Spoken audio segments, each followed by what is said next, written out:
Agora vamos à palavra. Eu tenho uma grande notícia para dar para a igreja. A maior delas. Jesus vem.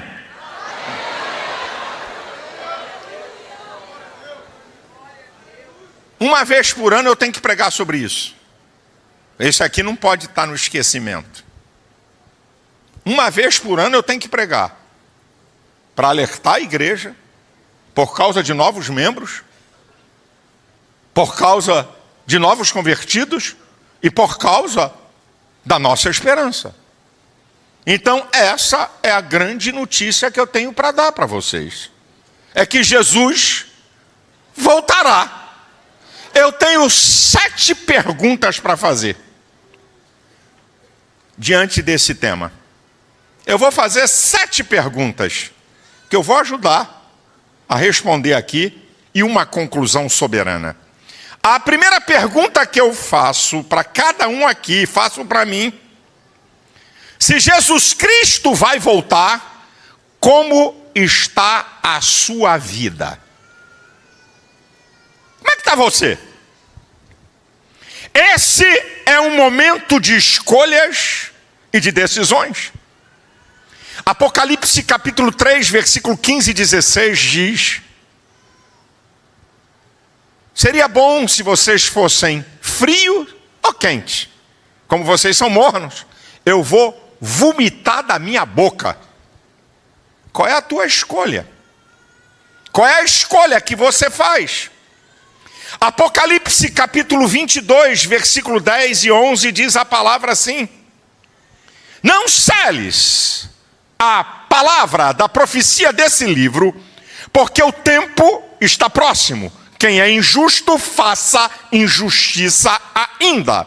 E quem é sujo, suje-se ainda. E quem é justo, faça justiça ainda. E quem é santo, seja santificado ainda. Qual é a tua escolha? Qual é a tua decisão? Escute, igreja. Dupla personalidade ou dupla identidade é sintoma de doença mental. Uma pessoa que tem dupla identidade ou dupla personalidade é sintoma de doença mental. E dupla identidade espiritual é sintoma de pecado. Tiago 4,4 diz que você não pode ser amigo de Deus e amigo do mundo. Não tem como. Mateus 6,24 diz que você não pode servir a 2 senhores. Como diz o ditado de brincadeira, crente Raimundo, um pé na igreja e outro no mundo. Não tem nada contra seu nome, irmão. Mas é uma verdade. Agora, permita-me dizer para você aqui uma coisa. Esse dia que nós estamos vivendo, você precisa estar preparado para o arrebatamento, como se ele fosse acontecer daqui a 1 segundo. E como é que você está preparado para o arrebatamento? Uma marca, aquilo que está em Hebreus capítulo 12, versículo 14. Segui a paz e a santificação, sem a qual ninguém verá o Senhor. Santificação é processo para você entrar no estado de santidade. Aqui é processual. E eu tenho um solene aviso para te dar. Gálatas 6,7 diz que Deus não se deixa escarnecer. Tudo que o homem plantar vai colher. O que planta na carne vai colher corrupção. E o que planta no espírito, a vida eterna. O que você está plantando na tua vida? Apocalipse 3,11 diz: guarda o que tens, para que ninguém tome a tua coroa. Então a primeira pergunta é essa, para você responder para você mesmo: como está a sua vida cristã e como está o seu relacionamento com Deus, já que Jesus vem buscar a sua igreja? A segunda pergunta que eu faço a você é: como está a sua família? Como está a sua família? Você é um pai permissivo igual a Eli? Que era o sacerdote, e os filhos bagunçavam, viviam no pecado, e ele cobria o pecado dos filhos? Você cobre pecado de filhos teus, que são membros da igreja? E teu filho está na prostituição com a namorada? Ou tua filha se prostitui e você cobra? E você cobre? Como é que está a tua família? Deus ocupa o primeiro lugar da tua casa? As coisas de Deus têm prioridade na tua casa? Ou as coisas secundárias é que têm prioridade? Na tua casa a prioridade é Netflix? Na tua casa a prioridade são redes sociais? Na tua casa a prioridade é futebol? Qual é a prioridade da tua casa? Senhores pais, nós somos o exemplo máximo para nossos filhos. O ser humano é um ser social que vive de modelos de imitação. Principalmente a figura paterna, que a criança faz diferenciação entre ela, o mundo e a mãe, a partir da figura paterna, que é a figura de autoridade. Seus filhos te veem orando? Seus filhos te veem lendo a Bíblia? Seus filhos veem e percebem que você tem interesse, amor, e está na casa de Deus? Ou você é domingueiro, cara de pau? E se tiver um jogo de futebol, falta o culto?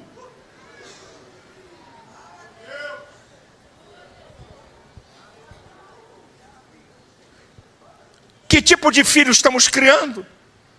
Você sabia que a maioria das crianças da escola dominical chegam aqui sem Bíblia, mas com telefone celular de última geração, com roupa e óculos modernos, mas sem Bíblia? 90% das crianças que vêm para a escola dominical não tem Bíblia. Grande parte de nossos jovens e adolescentes andam sem Bíblia e vem para a igreja sem ela. E não vem para cá dizer que você carrega a Bíblia no celular, que você está um pouquinho equivocado, para não dizer muito. O telefone celular pode conter a Bíblia, mas também contém pornografia. Eu já disse isso aqui. A palavra de Deus tem que ser tratada de maneira diferenciada.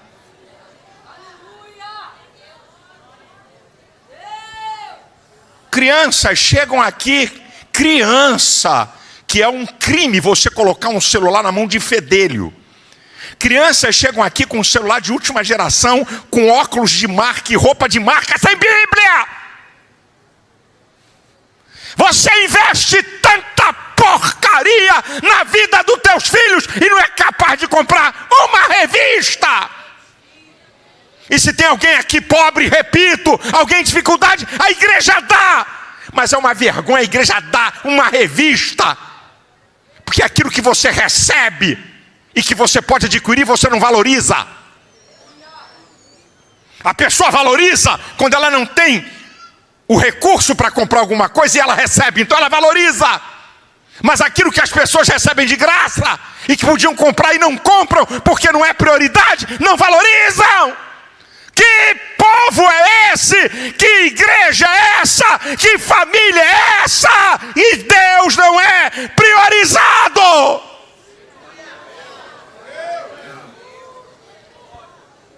Na tua casa tem de tudo, mas não tem oração.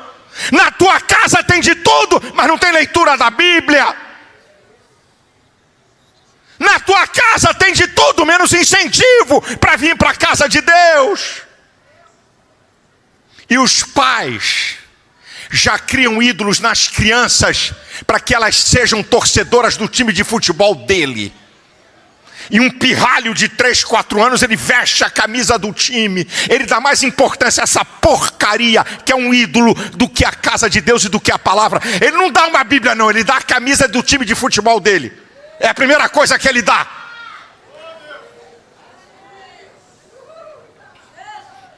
Deus não vai me cobrar, porque eu estou sendo fiel àquilo que Ele me fez ser como seu pastor. Mas cada palavra que eu libero aqui, você pode achar que não é nada demais, pode entrar num ouvido e sair pelo outro, mas saiba que Deus vai pedir conta a você, porque você não é o ignorante, você não é alienado, você é informado. Aqui não é igreja de oba-oba, não é igreja de movimento, é igreja da palavra. Eu estou pregando a palavra.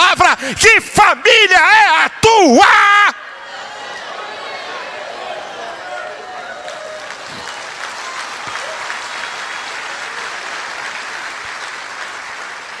Com quem você e seus filhos se relacionam? 2 Coríntios capítulo 6, a partir do versículo 14. Que sociedade tem a justiça com a injustiça? Que comunhão tem a luz com as trevas? Que parte tem o fiel com o infiel? Que consenso existe entre o templo de Deus e os ídolos? Isso é uma pergunta do apóstolo Paulo. Ele vai dizer que nós somos o templo do Deus vivo. Como Deus disse, neles habitarei e com eles andarei. Eu serei seu Deus e eles serão meu povo. Pelo que? Saí do meio deles, apartai-vos, não toqueis nada imundo, então eu vos recebereis. Vós sereis para mim filhos e filhas, e eu serei o Deus Pai Todo-Poderoso. A pergunta que eu faço aqui é: você vai entrar no céu sozinho ou com a sua família, ou você não está nem aí para isso?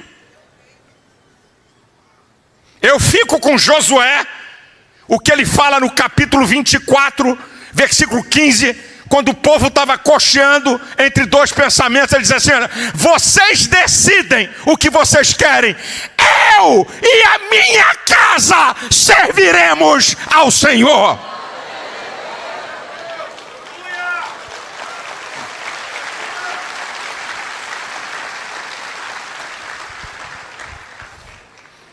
Você está criando filhos para quê e para quem?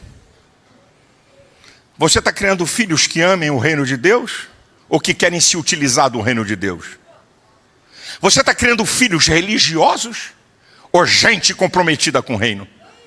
Você está criando filhos que amam as coisas de Deus ou filhos que não têm interesse pelas coisas de Deus? Quem é que nós estamos criando? Que geração é essa? E você está pensando que Deus não vai te cobrar? A igreja começa na sua casa, meu brother. A sua casa é a primeira igreja. Como é que você quer que teus filhos evangelizem se eles não veem você evangelizando ninguém? Vê você brigando com um vizinho, antipático, nojento, nojenta, fofoqueira, linguaruda, barraqueira. Entra e sai calada do edifício, não fala com ninguém, não evangeliza ninguém. Quer que filho evangelize?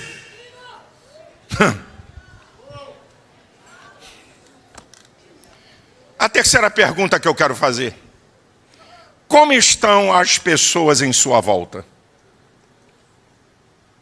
Vizinhos, amigos, gente do trabalho? Você está pregando para elas? Jesus não pediu para pregar. Marcos 16:15, ele ordena a grande ordenança: ide por todo mundo e pregai o meu evangelho. Ele não pediu seus discípulos para pregarem, ele mandou pregar. Sua vida prega para eles? 2 Coríntios capítulo 3, versículo 2 diz que a nossa vida é uma carta aberta lida pelo mundo. Mateus capítulo 5, versículo 16, Jesus falou: assim resplandeça a vossa luz diante dos homens, para que vejam as vossas boas obras e glorifique a vosso Pai que está nos céus. Filipenses 2,15, o apóstolo Paulo diz: para que sejais irrepreensíveis filhos de Deus, inculpáveis, no meio de uma geração corrompida e perversa, na qual resplandeceis como astros no mundo. A minha luz resplandece diante e no meio. Isso é na área de convivência, de quem me conhece, de quem sabe quem eu sou, de quem eu me relaciono. Você investe tempo em discipular em pregar o evangelho. Tiago capítulo 5, versículo 20, diz que aquele que converteu uma alma do seu pecado, vai livrar essa alma do inferno e encobrir uma multidão de pecados. Onde você mora, onde você estuda, onde você trabalha, onde você convive, você é o maior pregador do mundo. Não adianta chamar Samuel Rodrigues, Vitor Hugo, T.D. Jakes. Não adianta chamar os maiores evangelistas. Não adianta, é você. O instrumento é você. A quarta pergunta que eu faço: como está a sua igreja? Voltei para nós. Porque a igreja sou eu e você.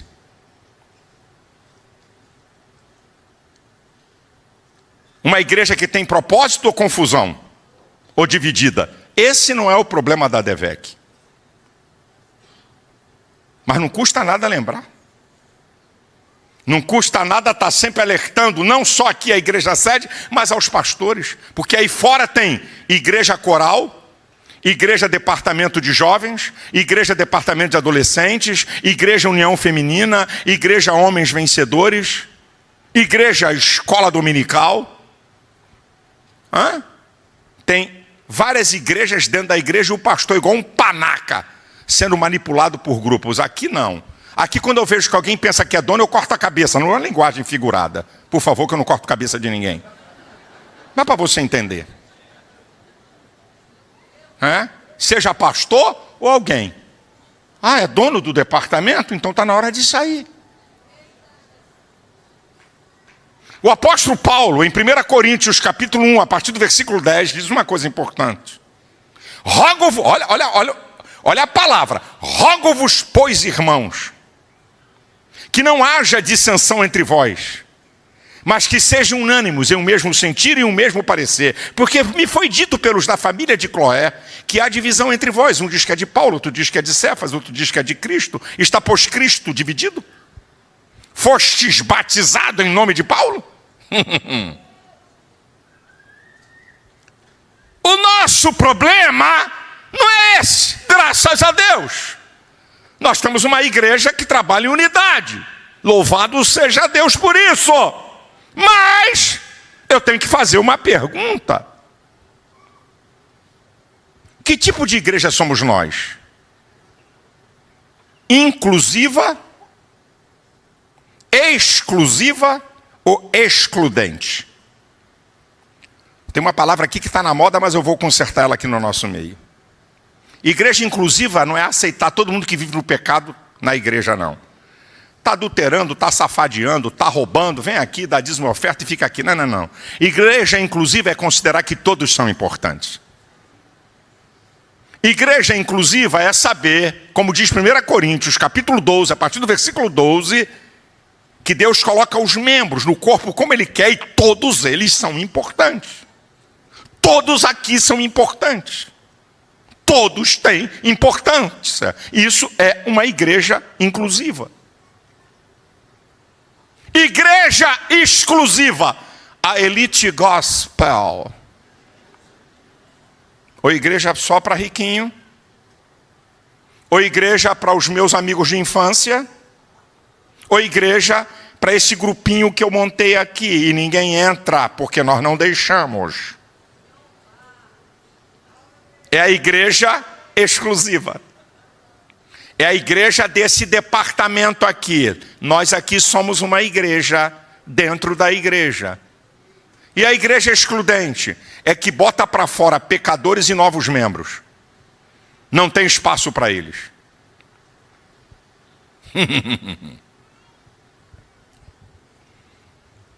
Que igreja temos que ser?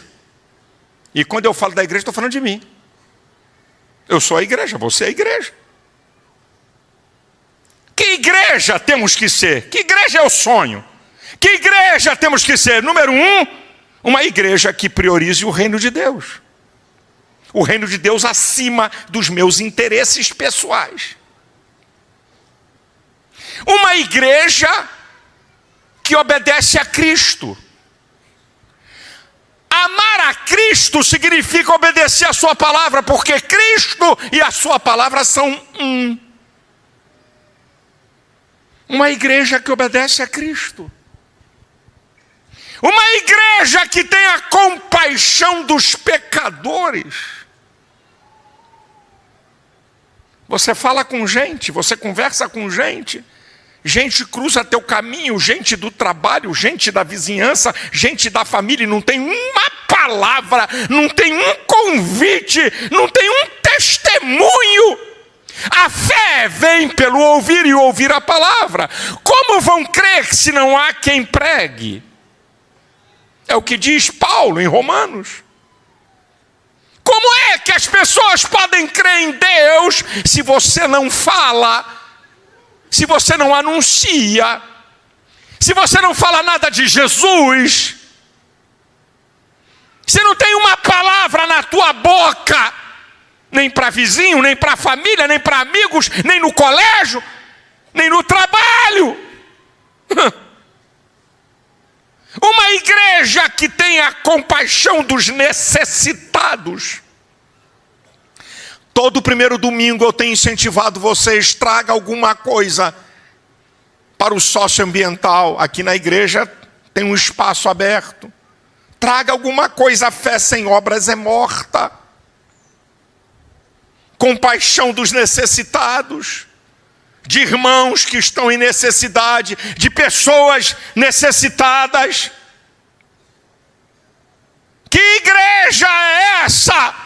Uma igreja fiel e liberal, fiel no seu dízimo, liberal nas suas ofertas. Que igreja é essa que temos que ser? Uma igreja que cada um considere o outro, como Paulo diz em Filipenses 2:3, nada façais por contenda ou por vanglória, cada um considere o outro superior a si mesmo.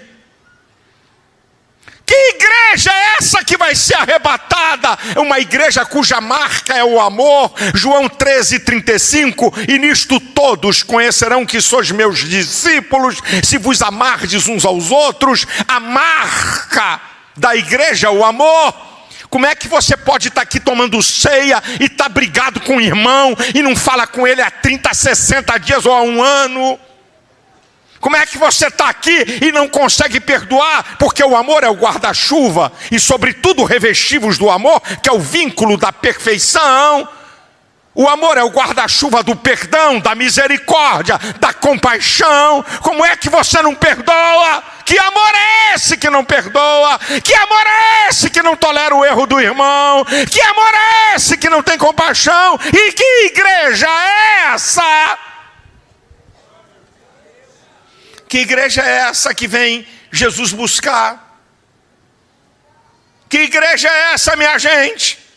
Uma igreja que tem a unidade de propósito. Por isso que eu trabalho com 4 pilares aqui: visão, unidade, autoridade e a palavra de Deus, que engloba tudo isso. Jesus falou em Mateus 12:25 que casa dividida não subsiste e reino dividido é devastado. 2 fatores para destruição: um fator interno e um fator externo. Reino dividido é devastado, significa que um reino dividido, reinos de fora, fatores externos destrói o reino. Casa dividida não subsiste, fatores internos destrói. A divisão, ou por fatores internos, ou por fatores externos, leva à destruição. Que igreja é essa, gente? Que igreja é essa? Que igreja é essa que vai ser arrebatada, que não está nem aí para pecadores, não está nem aí para a pregação do evangelho, gente acostumada com o evangelho, que vem para um ato religioso e não para um culto a Deus. Chega atrasado no culto porque o jogo não acabou e quer que o fogo caia, e quer que Deus opere, e que Deus faça milagres. E se for final de campeonato, a igreja fica vazia. Porque os torcedores daquele clube que são membros da igreja não vêm para o culto. E depois, na maior cara lavada, dizemos que priorizamos Deus. Que igreja é essa que vai ser arrebatada?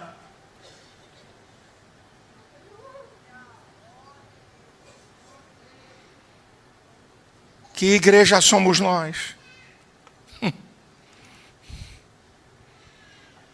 A quinta pergunta: como está preparado para o arrebatamento e para a volta de Cristo? Como é que eu posso estar preparado? Então, vamos lá, algumas dicas, não todas, mas algumas.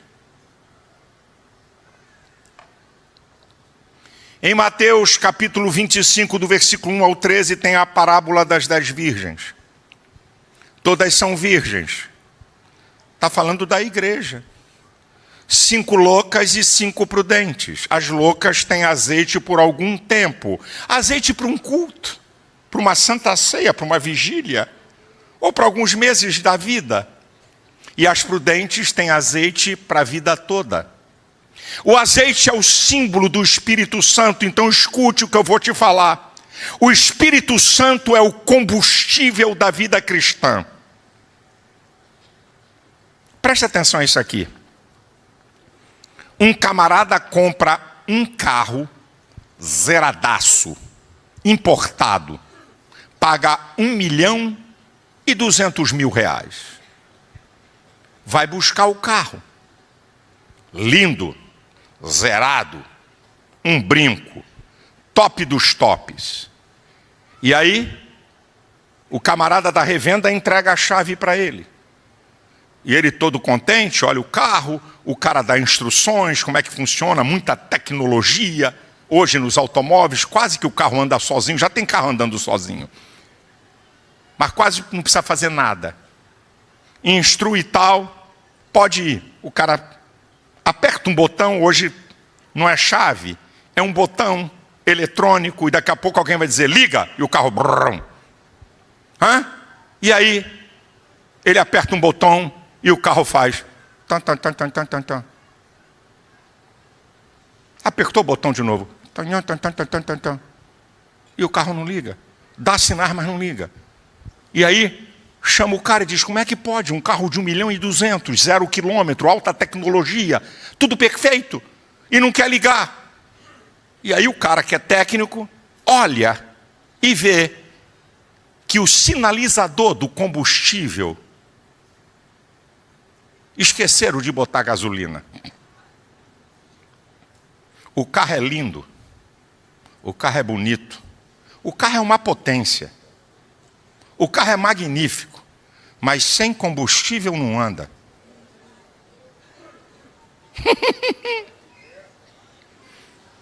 É o que o Senhor está falando na parábola das 10 virgens. São virgens, lindas, perfeitas, sem Espírito Santo. Você não vai. Ô Espírito Santo, ô Espírito Santo. Efésios 5,18 diz, não vos embriagueis com um vinho, mas enchei-vos do Espírito. Ah, meu filho, ser cheio do Espírito Santo não é ato da soberania de Deus. Ser cheio do Espírito Santo são minhas atitudes condizentes com a palavra, que faz com que o Espírito Santo venha sobre mim e me encha. A igreja que vai ser arrebatada é uma igreja cheia do Espírito Santo.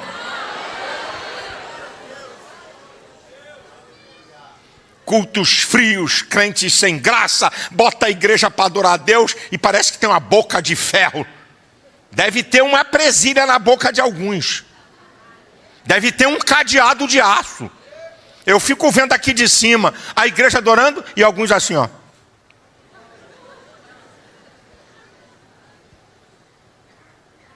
E não vou esconder pastores que só se alegram quando estão com o microfone na mão. Alguns deles, claro. Eu sou um bom observador. Vejo pastores adorando a Deus. Vejo pastores dando glória a Deus, aleluia. Vejo cantores dando glória a Deus, aleluia. Mas também conheço cantores, pastores, que só quando estão no púlpito. Isso é manipulação. Não é adoração. Aí vem para a igreja frio, não tem graça, não tem um glória a Deus, não tem um aleluia. O tempo todo com cara feia. E se prolongar um pouquinho a adoração, já começam a ficar irritados. Eu estava em Angola, e o pastor em Angola disse assim para mim, pastor Malafaia, Vocês têm uma coisa extraordinária que é o conhecimento. Mas eu lamento dizer, pastor, que vocês na adoração são zero. Vocês em prestar culto a Deus, vocês são uma vergonha. E eu tive que ouvir calado e concordar em gênero, número e grau. E aí ele continuou falando, porque aqui no meu país, culto leva 4 horas. E aqui no meu país, um culto de 4 horas, no mínimo, é 2 horas de adoração. Das 4 horas, 2 horas de adoração. O senhor vai ter 2 horas para pregar. Pega menos leve, meu filho. Eu não tenho tanto café para tal. Mas aqui o senhor, se quiser, pode pregar 2 horas que ninguém vai embora, ninguém vai sair. E o culto começou e o pau quebrou na linguagem do carioca. O couro comeu. Sabe?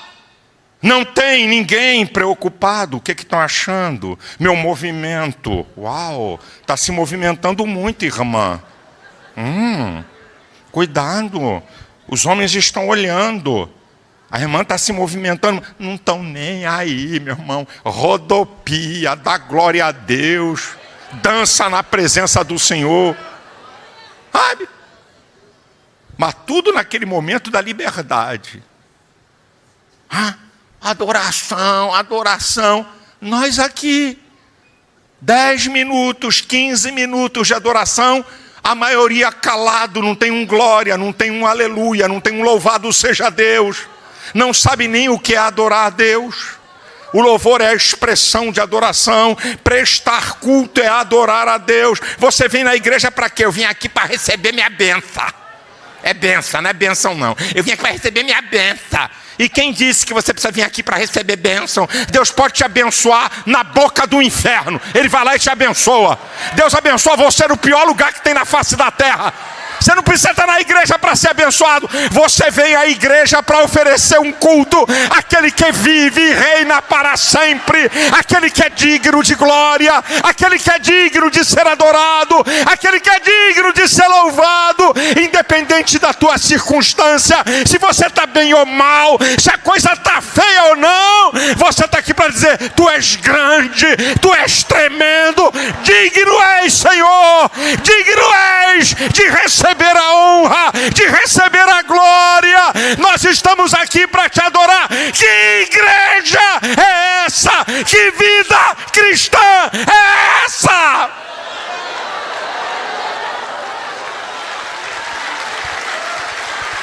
O rabacheri carabachandaraba.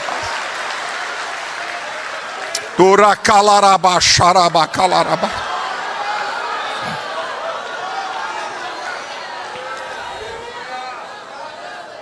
Como está preparado para o arrebatamento? Efésios capítulo 5, versículo 26 e 27 diz: para a santificar com a lavagem da água pela palavra, para apresentar a si mesmo igreja gloriosa, sem mácula ou ruga, mas santa e incontaminada. Essa é a igreja. A igreja que é lavada pela palavra. Quem santifica a vida do crente é a palavra. Essa é a igreja. Esse é o povo que vai ser arrebatado. Apocalipse capítulo 3, versículo 8. A igreja de Filadélfia tipifica a igreja do arrebatamento. E tem 2 coisas nessa igreja. Em Apocalipse capítulo 3, versículo 8, vai dizer que essa igreja, como guardastes a palavra da minha paciência e não negastes o meu nome. Uma igreja que a palavra de Deus tinha prioridade.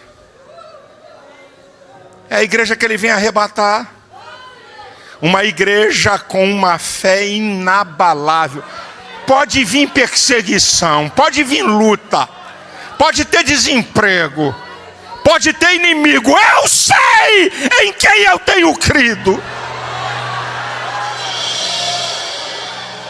Uma igreja que o modismo do mundo não abala a sua fé, que tem teologias erráticas e heréticas não muda você. Porque você sabe quem você crê. E você conhece a palavra. Que igreja é essa? Que povo é esse? Que está preparado para a volta de Cristo. Tiago capítulo 5 versículo 8 diz: sede vós também pacientes, fortalecei os vossos corações, porque a sua vinda está próxima. Sabe o que é isso aqui? Ele está dizendo o seguinte: você ser paciente, esperar com tranquilidade, confiança e constância. Essa é a igreja, esse é o povo que ele vem buscar. É um povo que espera com tranquilidade, com confiança e com constância. Agora eu cito o texto, porque na cultura de pregador, você tem que abrir a mensagem citando um texto. Mas eu não estou nem aí para a cultura. Agora eu cito o texto chave para você, que é Marcos capítulo 13, versículo 32 e 33. Olha o que aqui diz o texto. Interessante. Mas daquele dia e hora ninguém sabe, nem os anjos que estão no céu, nem o Filho, senão o Pai.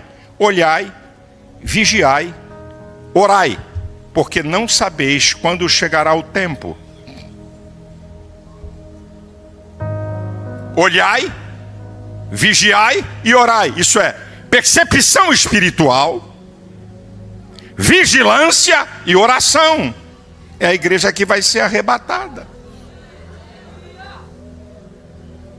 Quem está preparado para o arrebatamento? Aquele que tem uma poderosa esperança. Esperança é a confiante perseverança no futuro. Tito capítulo 2 versículo 13, aguardando a bem-aventurada esperança, o aparecimento da glória do grande Deus e nosso Senhor Salvador Jesus Cristo. A esperança, ele vai voltar, a qualquer hora a trombeta vai soar, eu vou ser arrancado aqui dessa terra, a qualquer hora, a qualquer hora. 1 Pedro capítulo 1 versículo 3 e 4, bendito seja o Deus e Pai de nosso Senhor Jesus Cristo, o Pai das misericórdias, que nos gerou para uma viva esperança, pela ressurreição de Cristo dentre os mortos, para uma herança incorruptível, incontaminável, que não se pode murchar, guardada nos céus para vós. A qualquer hora, a qualquer hora, a qualquer hora esse povo vai desaparecer. A qualquer hora. A sexta pergunta: por que temos que estar vigilantes? Pelo menos por 3 motivos principais. Por que temos que estar vigilantes para a volta de Cristo? Número 1, já acabei de ler no texto, mas repito, ou melhor, digo um outro texto, de Mateus 24, 42. Vigiai, pois não sabeis a que hora de vir o vosso Senhor. Então você tem que estar vigilante, porque você não sabe quando ele vem. Segundo lugar, porque o diabo quer levar você para onde ele vai. O diabo sabe que o futuro dele está decidido, é o inferno, e ele quer levar a gente com ele. 1 Pedro 5,8 diz: vigiai, sede sóbrios, porque o diabo, vosso adversário, anda em derredor, bramando como leão, buscando a quem possa tragar. E por que eu tenho que vigiar? Porque a minha natureza é fraca, disse Jesus em Mateus 26, 41, e Lucas 21, 34, ele diz: olhai por vós, para que não sobrecarregue os vossos corações de glutonarias, bebedice, dos cuidados dessa vida, e venha sobre vós de improviso aquele dia. Olha o que ele está falando. Cuidados da natureza humana. A sétima pergunta, e aí eu vou para a conclusão: quando ele vai voltar?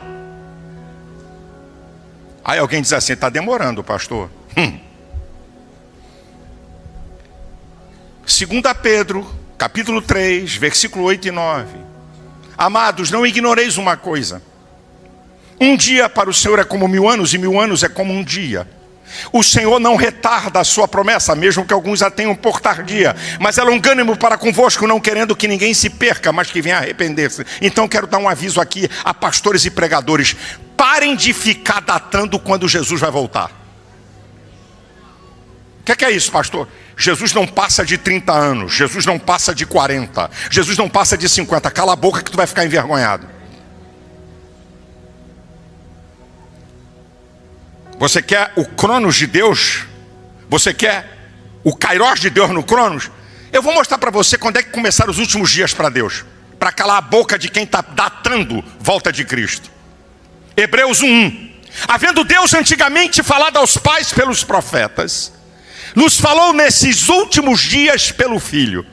Para Deus, últimos dias começou com o aparecimento de Jesus na terra. Tem mais de 2000 anos que para Deus é últimos dias. Vai falar mais alguma bobagem?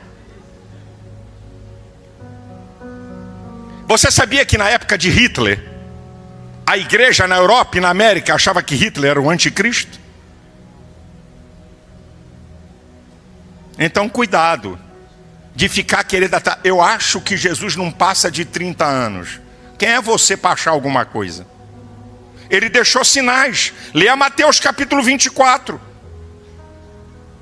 Ele deixou sinais, e no versículo 36 e 37 diz: assim como nos dias de Noé, assim será a vinda do Filho do Homem. Depravação absoluta, em alto grau. São sinais. Agora, ele vem. Ele vem. Ele vem. 1 Coríntios capítulo 15, versículo 51. Eis que vos digo um mistério: na verdade nem todos dormiremos, mas todos seremos transformados. No momento, ante a última trombeta, a trombeta soará, os mortos ressuscitarão incorruptíveis, e nós os vivos seremos transformados juntamente com eles.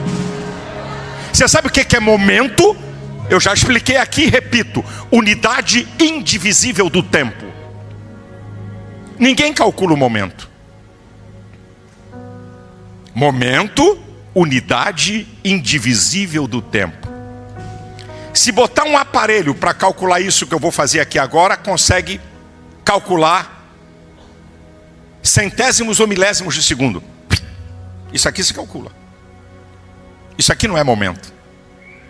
Momento é a unidade indivisível do tempo. No momento, não abrir e fechar de olhos. Agora vamos conjecturar sem cometer heresia. Efésios 2:2 diz que Satanás é o príncipe das potestades do ar. Satanás habita no espaço sideral. Não é para ninguém ficar assustado, e eu explico. Para cada crente, não. Para cada habitante do planeta Terra, para crente tem mais. Para cada habitante do planeta Terra tem demônios. Não se esqueça que ele levou 1/3 dos anjos do céu. Ele levou principados, potestades, dominações, hostes. Levou muita gente. Satanás possui um reino. Para crente tem mais demônio. Mas fica tranquilo, a matemática é simples. Se Satanás bota um capeta contra você, tem 2 anjos do céu. Se botar 4, tem 8. Se botar 10, tem 20. Se botar 100, tem 200.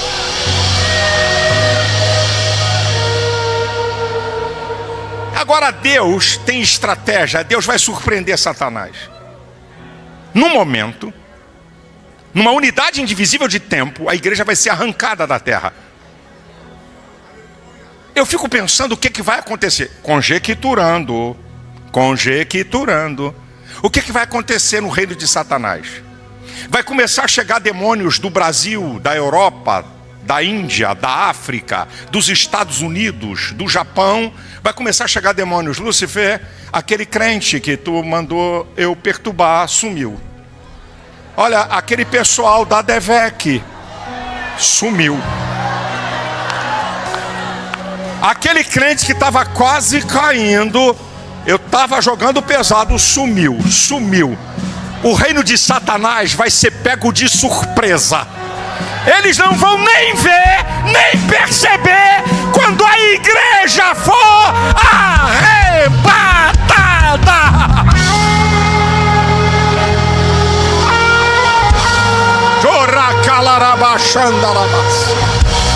Ele vem!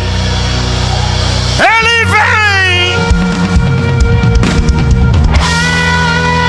Ele vem!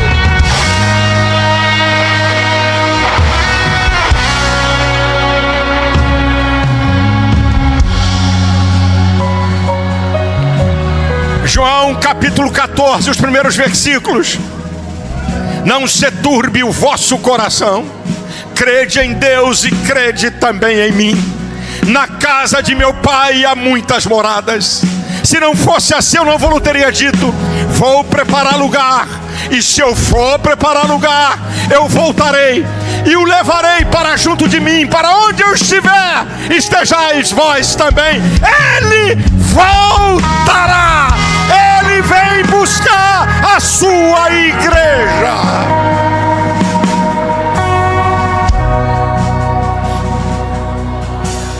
E aqui vai as minhas considerações finais.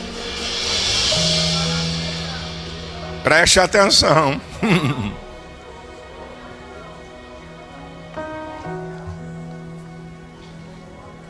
Primeira consideração, aguça teu ouvido. Qualquer coisa colocada antes de Deus é um ídolo.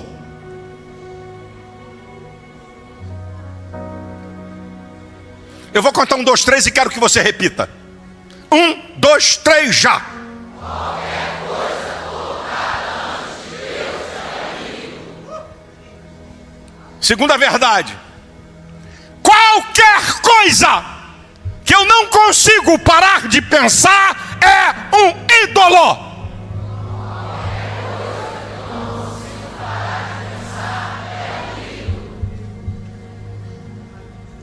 Terceiro, qualquer coisa que eu desejar no meu coração fora Deus é um ídolo. Qualquer coisa que eu desejar no meu coração fora Deus é um ídolo.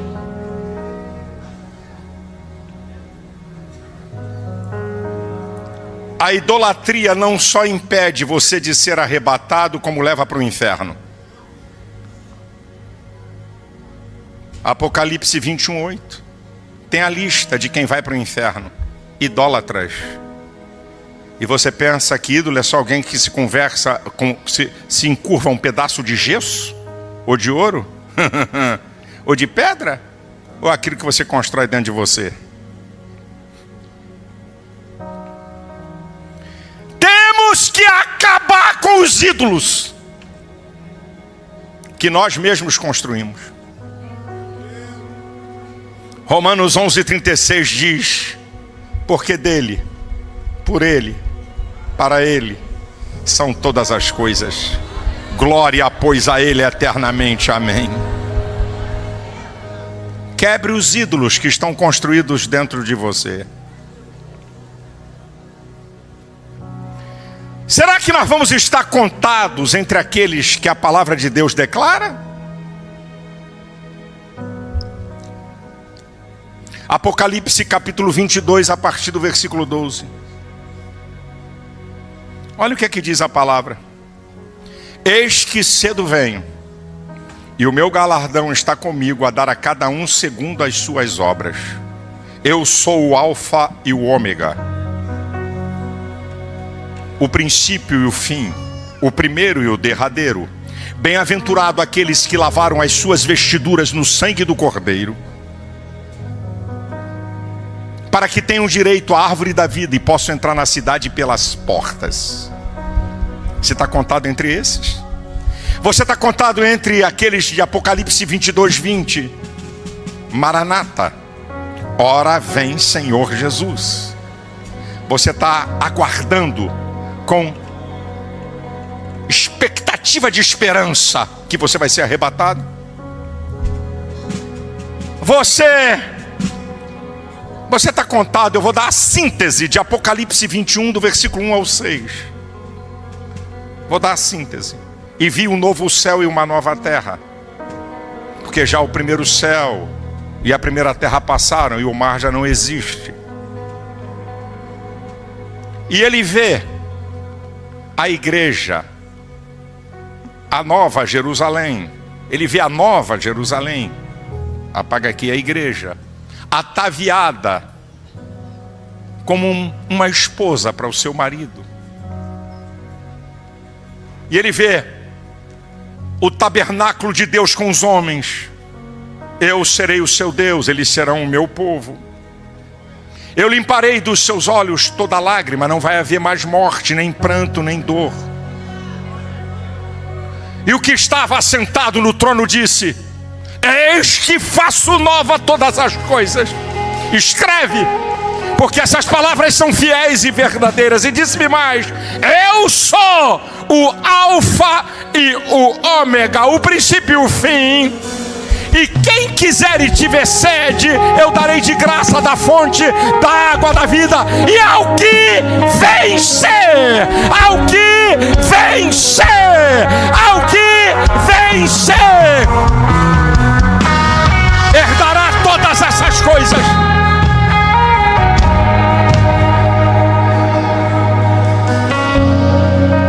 Eu termino dizendo para vocês, Apocalipse capítulo... Vamos nós. Vamos voltar aqui. Meus amados irmãos, eu falei, quando preguei aqui, a mensagem na Santa Ceia de fevereiro. Eu preguei a primeira parte de uma mensagem, como ia ficar muito grande, ia saturar bastante vocês, não é? A gente conhecendo o tempo que estamos vivendo. E eu falei que ia pregar a segunda parte da mensagem hoje, que também não é pequena. Mas eu vou transferir para a ceia do mês de abril. E vou pregar uma outra mensagem que vocês vão entender que é um tempo menor, ok? Porque eu estou fazendo essa troca. Então eu vou deixar para concluir, que a mensagem não é em capítulos que você tenha que assistir todos para entender. Eu falei alguns tópicos na Santa Ceia de fevereiro e vou deixar para falar mais uns 4 tópicos na Santa Ceia de abril, sobre conhecermos o tempo que estamos vivendo. Eu vou falar coisas aqui, mas muito importantes. Eu aprendi que na escola você só não estuda a matéria que você gosta. Você estuda a matéria que é fundamental e essencial para o conhecimento. Então, nessa Santa Ceia que vem, eu não vou dizer só coisa que você gosta de ouvir, mas que vão ser fundamentais para você, para adquirir o conhecimento, para entender esse tempo que nós estamos vivendo. Então eu vou deixar para o mês que vem e vou pregar uma mensagem agora que é de um tempo menor, e aí eu explico no decorrer aqui da Santa Ceia. Abra a sua Bíblia em 1 Samuel, capítulo 23, versículo 14, deixe a sua Bíblia aberta, ok? Eu vou ler só esse versículo, mas mantenha a sua Bíblia aberta. 1 Samuel, capítulo 23, versículo 14.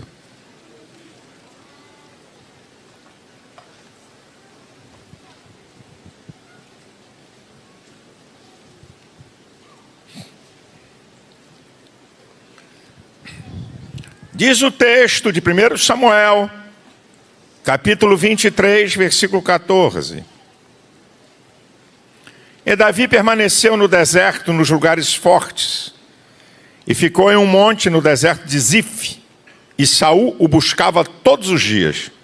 Porém, Deus não o entregou na sua mão. Eu quero falar sobre lições preciosíssimas, sobre lutas e adversidades, a partir desse momento da vida de Davi. Eu quero trazer algumas lições que são muito preciosas para a nossa vida, sobre essa questão de lutas e adversidades.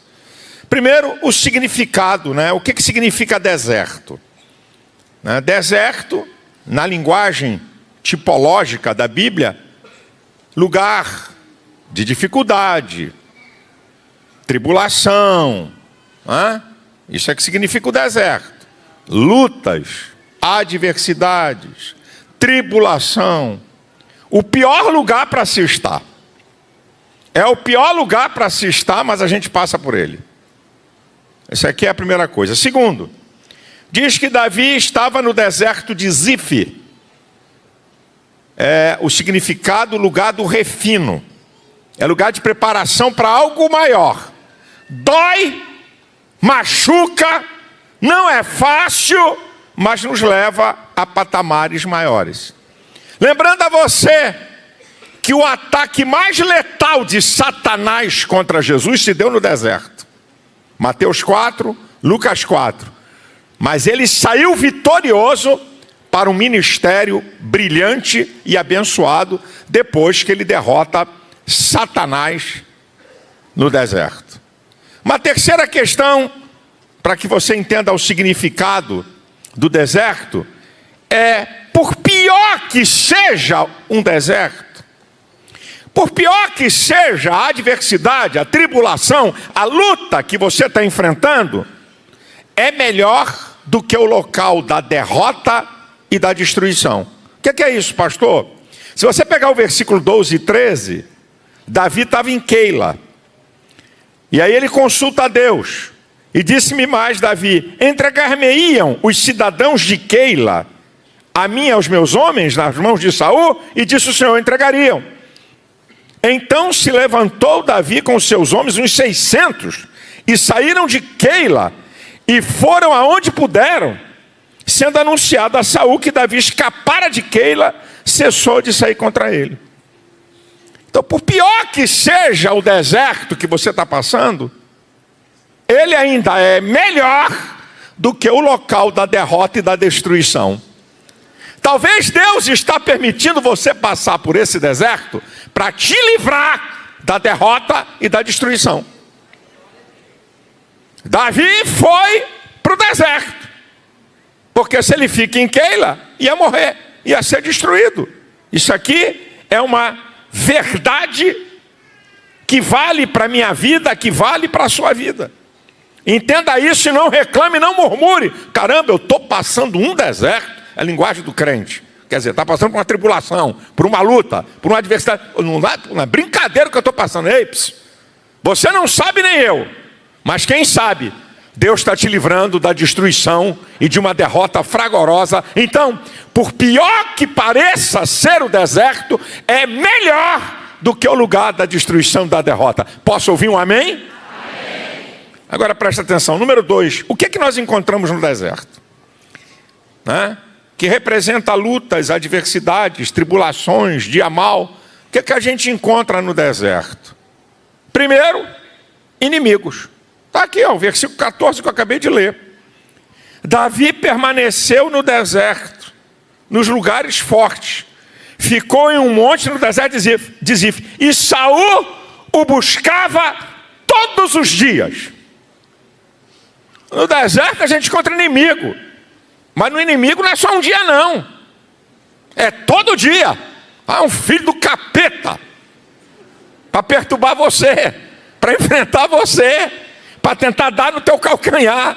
É todo dia. Pastor, está aqui. Todo dia Saul buscava a Davi. Então, no lugar de tribulação e adversidade e lutas, você encontra inimigo. Mas fica calmo. Tem uma outra coisa que você encontra também no deserto. Proteção. Olha o que diz o texto. Porém, Deus não o entregou na sua mão. Queridão, pode o inimigo estar atrás de você, podem os inimigos estarem todo dia te perseguindo, só que Deus não vai te entregar na mão deles. Aquilo que está no Salmo 91, versículo 7, que todo mundo aqui conhece, é uma verdade. 1000 cairão a teu lado, 10.000 à tua direita, mas tu não serás atingido. A verdade do Salmo 121 que vocês conhecem é uma verdade.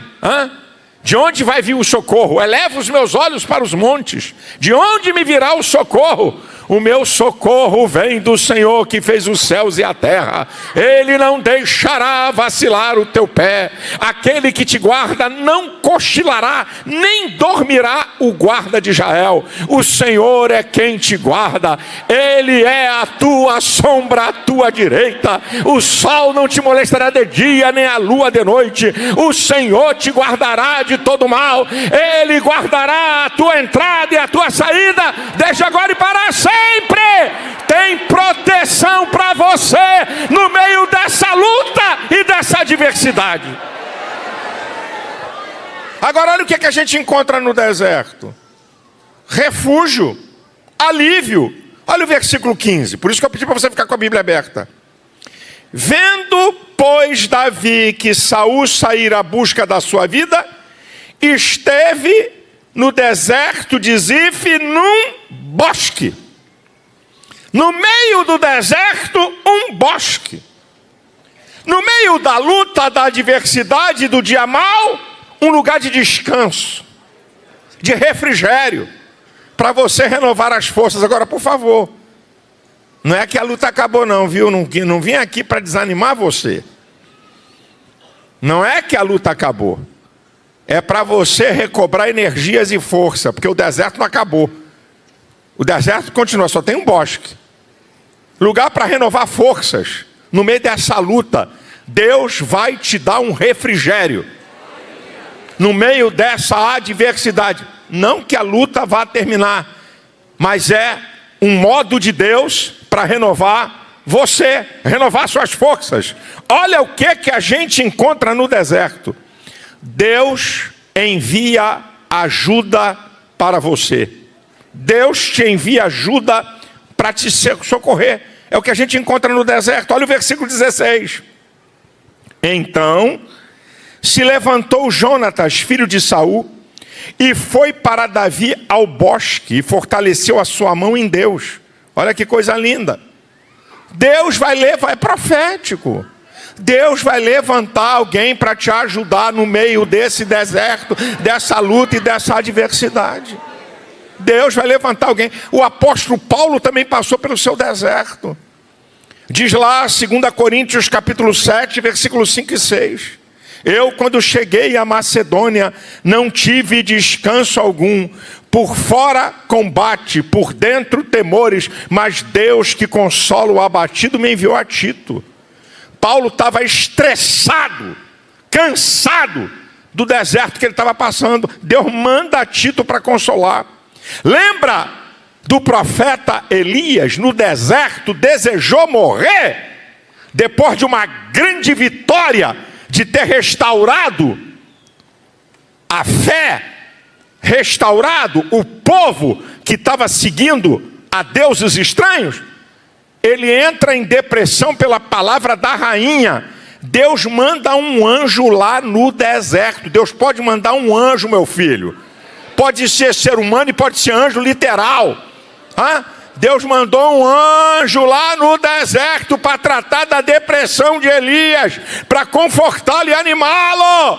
Você não vai ficar nessa sozinho. Deus vai mandar alguém para ajudar você. Quem crê nisso, dá um glória, dá um aleluia, dá um amém aí, meu filho.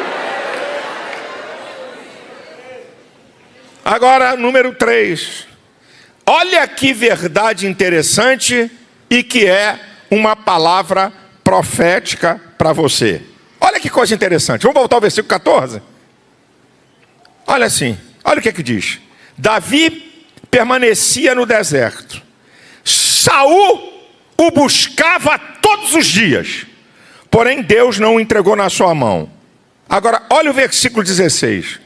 Então se levantou Jonatas, filho de Saul, e foi para Davi ao bosque, e fortaleceu sua mão em Deus. Para. Saul, rei, com um exército, estava no encalço de Davi o tempo todo e não achava Davi. Jonatas sai do mesmo lugar que Saul e encontra Davi no bosque. Então aqui está a palavra profética que é para você. Quem vai receber, bota a mãozinha aberta aí. Bota a mão aberta aí. Isso é profético para você. O que é para te destruir, não vai te achar. O que é para te abençoar, vai te achar.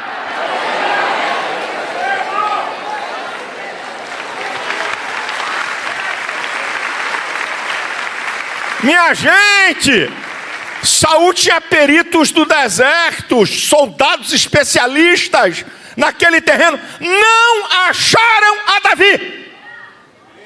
Sabe que Deus faz isso comigo, com você? De vez em quando Deus esconde a gente no meio do deserto. Aqueles capetas dirigidos por Satanás para te perturbar. Cadê esse crente? Onde é que está esse crente? Eu sei onde ele mora, eu sei onde ele trabalha, mas não estou achando esse miserável, diz o diabo.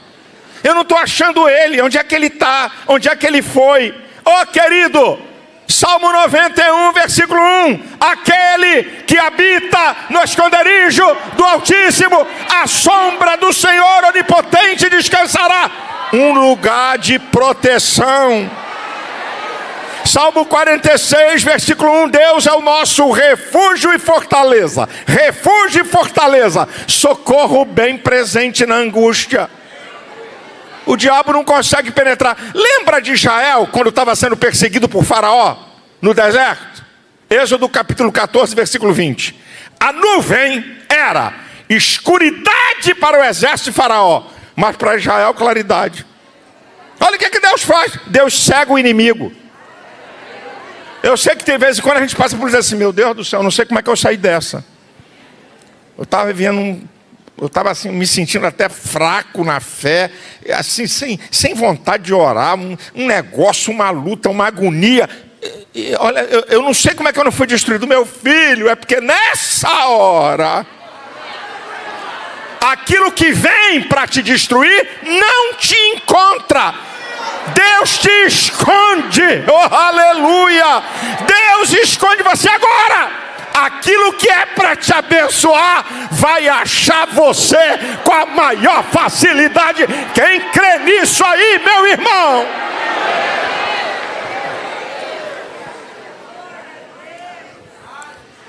Número 4. Como ajudar alguém que está no deserto? Vamos aprender com Jonatas? Como é que a gente pode ajudar alguém que está no deserto? Está vendo esse tempo de tribulação, adversidade, luta, dia mal? É interessante o que o texto diz no versículo 16. Então se levantou Jonatas, filho de Saul, e foi para Davi ao bosque. Primeiro, ir ao encontro e buscar a pessoa que está no deserto. Não é você ficar esperando quem está no deserto te procurar. É você que tem que procurar. Se você sabe que alguém está no deserto, sofrendo lutas, adversidades, dia mal, é você e eu que temos que procurar a pessoa. Não, se ele precisar, ele vem a mim. Ele conhece meu telefone. Ele sabe onde eu moro. Ele sabe o banco e a cadeira que eu sento na igreja. Isso é de hipocrisia, rapaz. Isso é farisaísmo. Se você quer ajudar alguém, vá ao encontro dela. Está aqui. Não estou inventando nada. Ajudar a pessoa a encontrar forças em Deus. Olha o que diz o versículo 16. Fortaleceu sua mão em Deus. A pessoa está debilitada, está com medo, tem dúvida, tem desânimo. Você vai lá para dizer o quê? Vem mais. Aleluia. Isso é só o princípio, hein, irmão? Eu não preciso nem de diabo. Eu não preciso de capeta nem de ímpio. Se eu estou no deserto, atravessando luta e adversidade, ainda vem uma palavra dessa? Olha aqui, Jonatas não foi dizer assim, rapaz, tu não sabe, meu pai está preparando 3.000 homens para vir contra você aqui no deserto. A coisa não vai ser fácil não. Fortaleceu sua mão em Deus. Ajudar a pessoa a se fortalecer no Senhor. É o que você tem que fazer. Se você for ao encontro de uma pessoa que está no deserto, Deus está contigo. Você não está sozinho nessa luta não. A mão de Deus está sobre você. E aí tem uma outra coisa para quem quer ajudar alguém que está no deserto. Terceiro, palavra de encorajamento. É o que Jonathan fez no versículo 17. Não temais. Não tenha medo dessa luta. Maior é o que está com você. É o que você tem que dizer. Que Jesus usava, que Deus usa. Não tenham medo. Não tenha medo. Isso é, não permita o medo te dominar. Porque se o medo te dominar, vai inibir teu potencial. Vai travar a sua capacidade de resistência. É isso que está dizendo. Não tenha medo. Então, palavra de encorajamento. Palavra de ânimo. Quarto lugar. Se você vai ajudar uma pessoa que está no deserto, lembre a pessoa as promessas de Deus para a sua vida. As promessas de Deus são gerais, restritas e pessoais. Para o povo de Deus, promessa geral, salvação. Desejo de Deus é salvar todo homem. Isso é uma promessa geral. A salvação é para quem crê, para qualquer um. Agora tem as promessas restritas. Para quem é povo de Deus, aí muda. Só para quem é povo de Deus.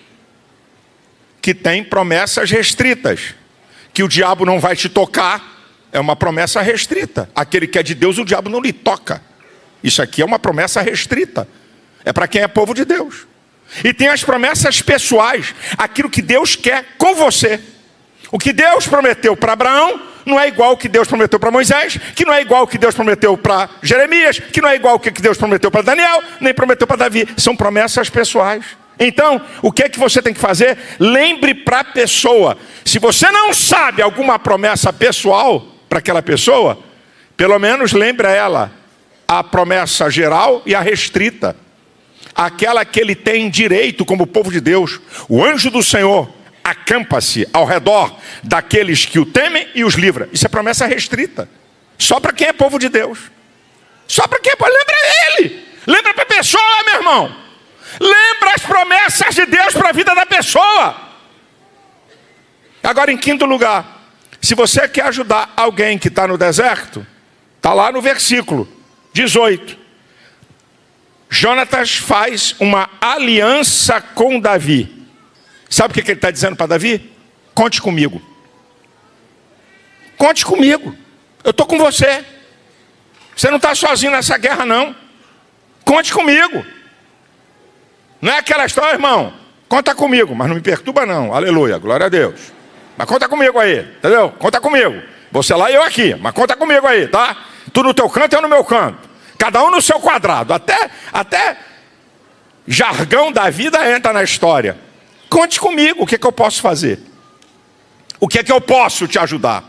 É essa que é a questão. Agora, escute aqui. Número 5. Mais uma palavra profética para você. Já dei a primeira, agora vou liberar a segunda.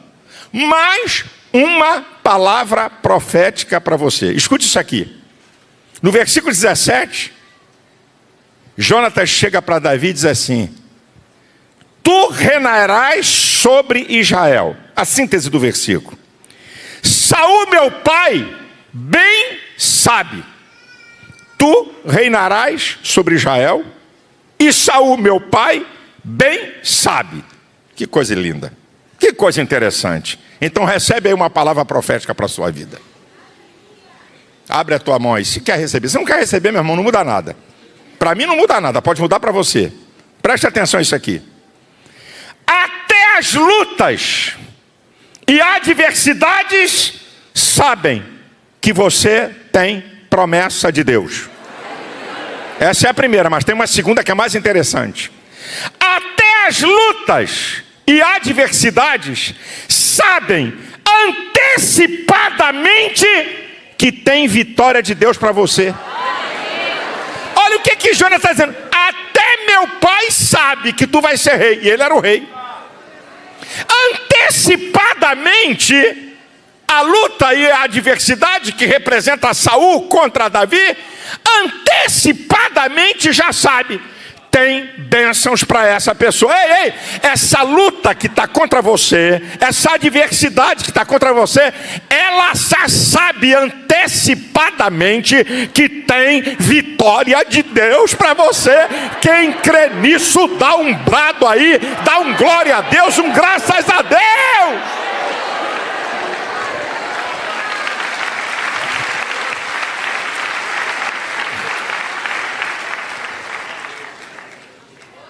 Você vai reinar sobre Israel.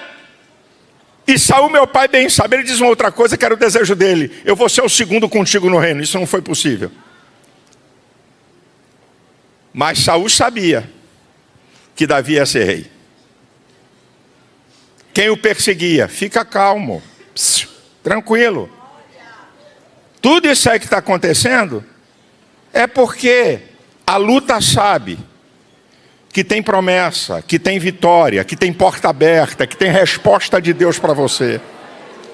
Agora, número 6. Aprendendo com Davi a sobreviver no deserto. Isso aqui é muito interessante.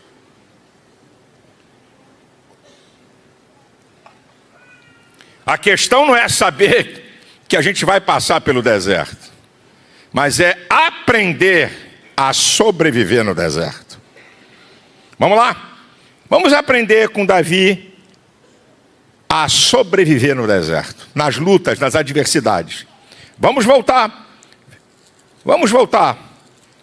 para o versículo de número 15. Só na abertura do texto.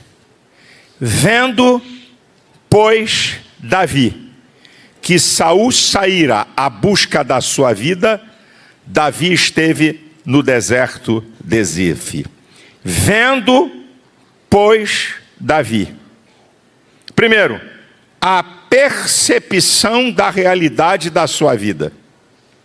Vendo, pois, Davi, anjo nenhum falou com ele, Espírito Santo não revelou nada a ele. Vendo, pois, Davi, que Saul vinha em busca da sua vida, caiu fora. Você precisa ter uma percepção real da sua vida. Porque se você não tiver uma percepção da sua realidade, você nunca poderá tomar decisões e atitudes certas. Você precisa saber como é que está a tua vida, como é que você está nessa luta. Como é que é essa luta?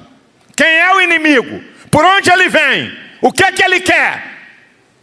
Vendo, pois, Davi, ninguém anunciou para ele. Ninguém falou nada com ele. Não teve nenhuma irmã especial, mulher de Deus, para dar uma revelação, uma profecia para ele, ou uma visão contar. Não. Vendo, pois, Davi, que Saul saíra a seu encontro. Você não está percebendo nada dessa luta? Você não está vendo nada desse deserto, meu irmão? Como é que é isso? Você não consegue ver? Isso aqui é sério. Isso aqui é importante. Ou você pensa que Deus vai mostrar tudo?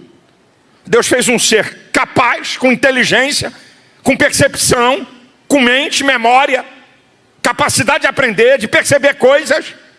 Então você não queira que Deus vai fazer aquilo que você pode fazer. Agora olha outra coisa aqui, interessante de Davi. Está no versículo 22, olha o que Saul fala dele. Ele é astutíssimo.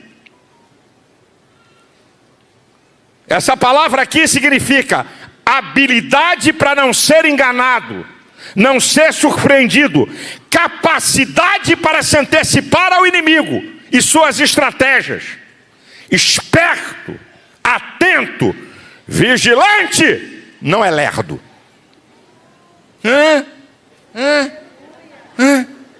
É uma cobra. Ela vem, Aqui está vendo, irmão. Olha o que Saul diz. Olha, esse cara é astutíssimo. Ele é habilidoso. Ele tem uma capacidade para se antecipar às coisas. Ele é ligado, antenado. O apóstolo Paulo diz uma coisa em Romanos 12:11 interessante. Não sejais vagarosos no cuidado. mas sede fervorosos no espírito, vagarosos no cuidado. Amanhã a gente vê isso. Hoje não. Amanhã. E o pau está quebrando. O capeta jogando pesado. A cobra se levantando para dar o bote. Amanhã. Não, deixa ela aí. Não vai dar o bote hoje não. Amanhã pode ser. Amanhã a gente resolve. Quando você vai ver, já era. Está aqui. Você quer lidar no deserto? Tem a habilidade de prever as coisas antecipadamente. Agora olha outra coisa aqui. De Davi. É que ele está sempre em movimento. Ele não fica parado no lugar da desgraça. Quando Saul chega no deserto de Zif, está no versículo 24. Davi está no deserto de Maom. Onde é que ele está? Ele está no deserto de Zif. Olha, ele é astuto, ele é habilidoso. Quando Saul chega com a sua tropa no deserto de Zif, Davi está no outro deserto. Movimento. Ai, Senhor, está vindo ali o diabo. Oh, meu Deus. Ai, meu Senhor, é capeta, é muito demônio que está vindo. Mas eu vou ficar aqui, vem, pode vir. Vai ser atropelado.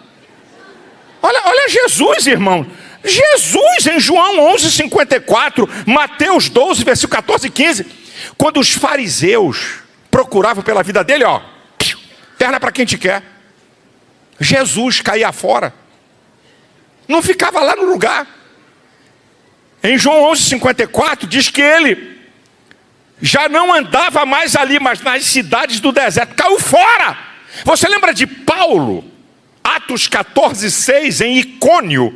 Tinha um motim para matar Paulo. Diz o texto, Paulo fugiu para Listra. Se você continuar nesse lugar aí, você vai morrer. Esse lugar da derrota, esse lugar da tribulação, que você não quer sair, você morre. Daqui não sai, daqui ninguém me tira. Fica tranquilo, você vai sair numa caixa de madeira bonita, mas vai sair. Você vai sair, vai ter até transporte especial em carro preto. Tá certo? Você vai sair, meu irmãozão. Então, meu filho, se você está num lugar de desastre, se movimente. Mexa-se, saia daí. Diz aí para o irmão que está do seu lado aí, mexa-se. Fala aí, mexa-se.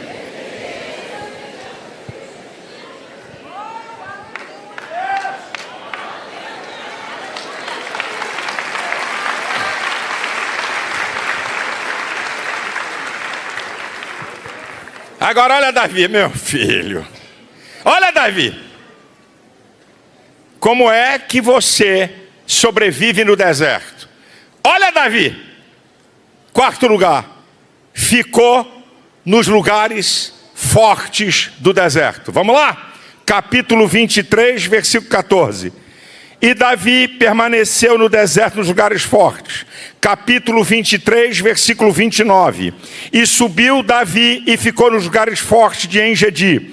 Capítulo 24, versículo 22. Davi e seus homens subiram ao lugar forte. Você não pode ficar nos lugares vulneráveis. Você tem que ficar nos lugares fortes do deserto. E nesse deserto que eu e você estamos trafegando, tem lugar forte. Qual é, pastor? Primeiro, Jesus Cristo. Lugar forte. Mateus 16:18 diz assim: tu és Pedro, Petrus, pequenos blocos rochosos removíveis, mas sobre esta pedra, falando dele, isso é, um grande bloco irremovível, eu edificarei a minha igreja. Então, Jesus é lugar forte.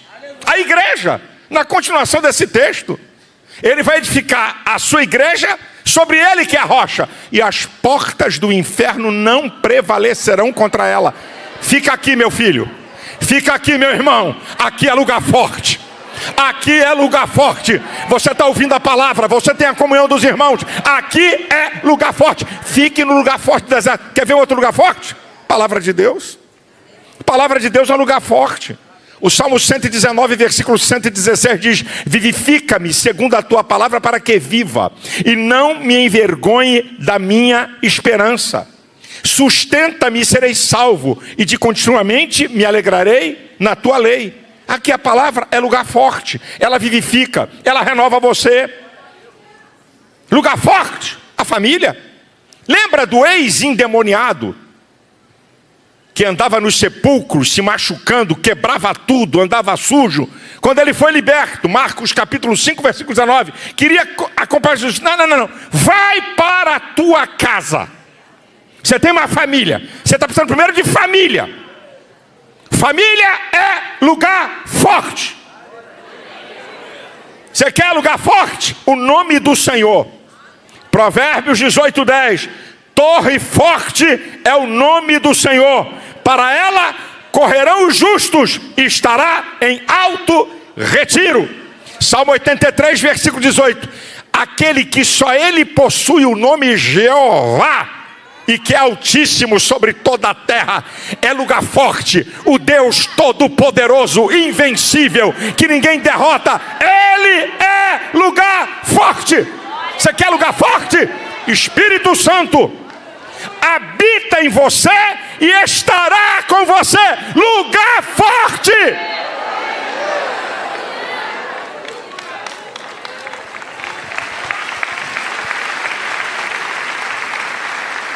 Lugar forte.